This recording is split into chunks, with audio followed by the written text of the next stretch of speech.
안녕하십니까? 오늘은 수양제가 만들었다는 영제거가 어디에 존재하였는지 또 영제거를 만든 목적에 대해 알아보겠습니다. 영제거는 고구려를 정벌하고자 만든 것입니다. 즉 많은 군사를 동원하여 요동까지 원정하기에는 식량을 비롯한 물자의 동원이 무엇보다 중요하기에 영제거를 만들어 수운을 통해 보다 쉽게 운송하고자 한 것입니다. 고구려와 수나라의 첫 대규모 충돌은 수문제 시절인 서기 598년에 발생합니다. 하지만 강력한 고구려를 원정을 통해 정벌하기에는 불가능하였습니다. 기록을 읽어보겠습니다. 서기 598년 봄 2월 3일 갑진일 성상이 인수궁에 행차하였다. 고구려왕 원, 영양왕이 말갈의 무리 1만여 명을 거느리고 요서를 침략하니 영주 총관이 위충에게 맞서 공격하게 하여 쫓아냈다. 성상이 이를 듣고 대노하였다. 고구려가 수나라가 차지한 요서를 먼저 공격하는 장면입니다. 자치통감이나 삼국사기는 당시 수나라의 영주 총관이 고구려의 공격을 퇴치하였다고 전하는데 기록을 다시 살펴보겠습니다. 성상이 이를 듣고 크게 노하였다. 수문제는 이 사실을 듣고 대노, 즉 크게 화를 내었다고 합니다. 상식적으로 변방의 장수가 자신의 영토를 침범한 적을 퇴치하였다면 그 공로로 상을 주어야지 화를 낼 일이 아닙니다. 즉 적을 물리쳤는데도 화를 낸다면 변방을 지킬 장수가 없을 것입니다. 이후 수문제가 대규모 군사를 일으켜 고구려를 공격하게 되는데 이는 당시 위충이 승리한 것이 아니라 패하였다고 보아야 하는 것이며 영주가 포함된 요서 지역의 상실을 두려워한 수문제의 반격이라고 보아야 합니다. 기록을 읽어보겠습니다. 서기 598년 을사일 2월 4일 한왕 양과 왕 세적을 행군 원수로 삼아 수군과 육군 30만 명을 거느리고 고구려를 공격하게 하고 상서 좌복야 고경을 한왕으로 장사 주라후를 수군 총관으로 삼았다. 6월 병인일 조서를 내려 고구려 왕 원의 관작을 폐하였다. 한왕 양의 부대가 임유관을 나가 물구덩이를 만나자 군량의 운송이 이어지지 못하니 부대에 먹을 것이 떨어지고 또 역질이 번졌다. 주라후는 동네에서 바다를 건너 평양성으로 나아가다가 역시 바람을 만나 배가 대부분 떠돌며 가라앉았다. 9월 기축일 회군하였는데 죽은 자가 19이었다. 고구려 왕 원 역시 두려워서 사신을 보내어 사죄하고 글을 올려 요동 더러운 땅의 신하 원이라 칭하니 성상이 이에 전쟁을 그만두고 그전과 같이 대우하였다. 이 전쟁에 대한 기록도 매우 기이합니다.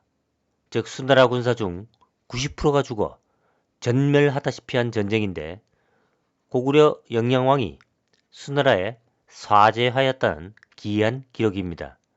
실로 그와 같았다면 수양제가 아버지의 복수를 위해 영제거를 건설하면서까지 고구려를 공격하지 않았을 것입니다.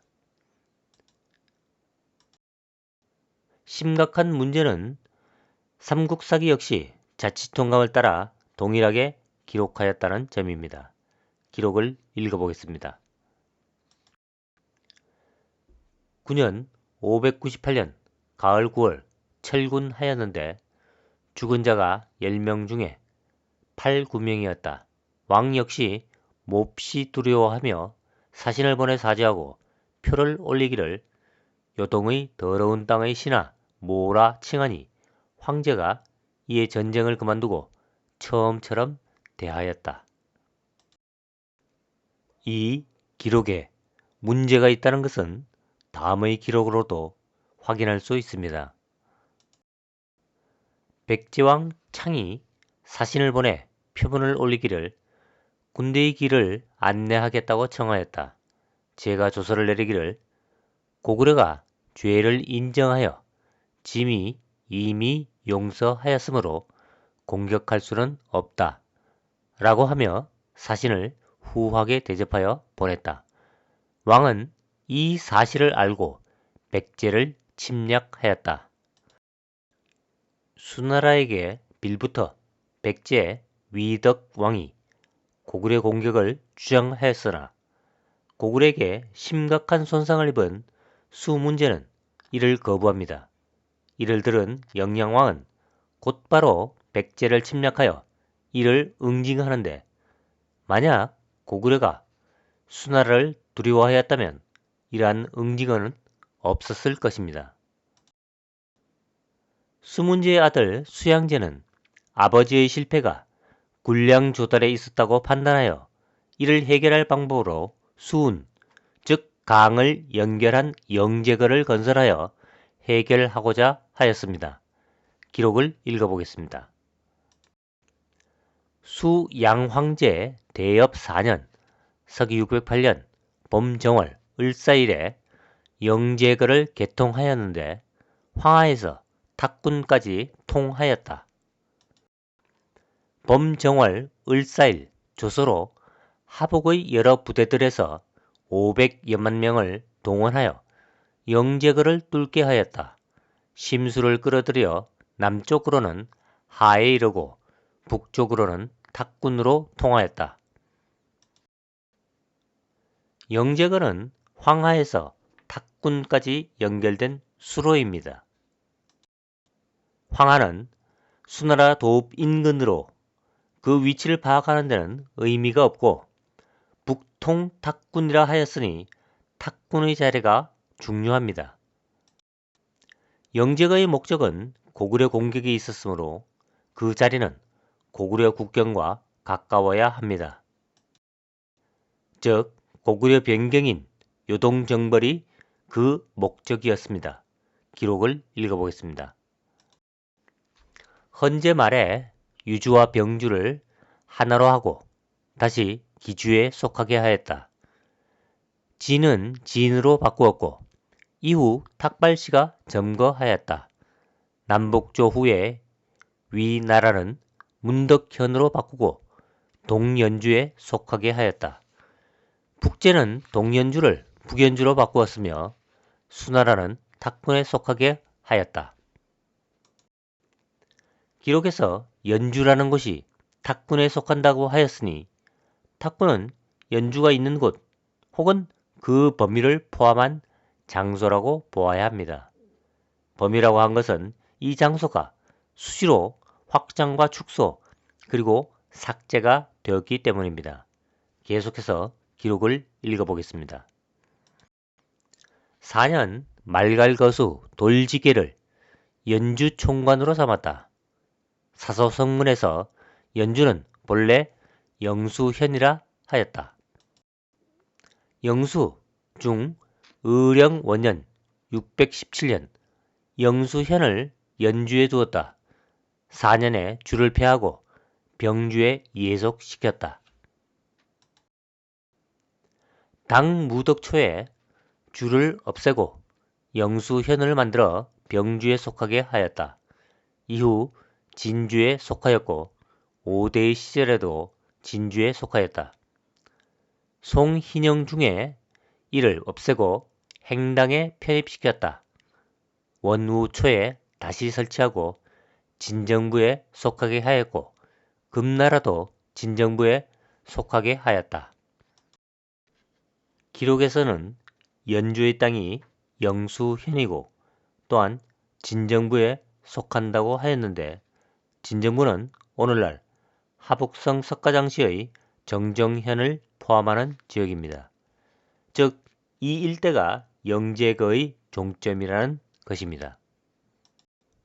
영제거는 황하에서 탕로까지인데 그렇다면 그 중간 경로가 어디인지 살펴보겠습니다. 기록을 읽어보겠습니다. 황제는 태복경 양의신을 보내 장금칭을 토벌하라 하였다. 장금칭이 평원의 동북에 영을 두고 의신은 병사를 이끌고 곧바로 임청의 서쪽으로 가서 영제거를 막아 영으로 삼았다. 기록에서는 영제거가 임청의 서쪽을 지나간다고 합니다. 임청은 산동성 임청시로 지금도 존재하고 있으며 그 서쪽은 하북성 한단시와 형태시가 있습니다. 바로 업성이 있던 자리입니다. 영제거가 있던 자리와 당나라가 고구려를 공격한 경로는 그림에서 보이듯이 거의 동일합니다. 즉 수양제의 영제거를 당나라가 그대로 이용하여 고구려를 공격한 것입니다. 오늘은 여기까지 하겠습니다. 감사합니다.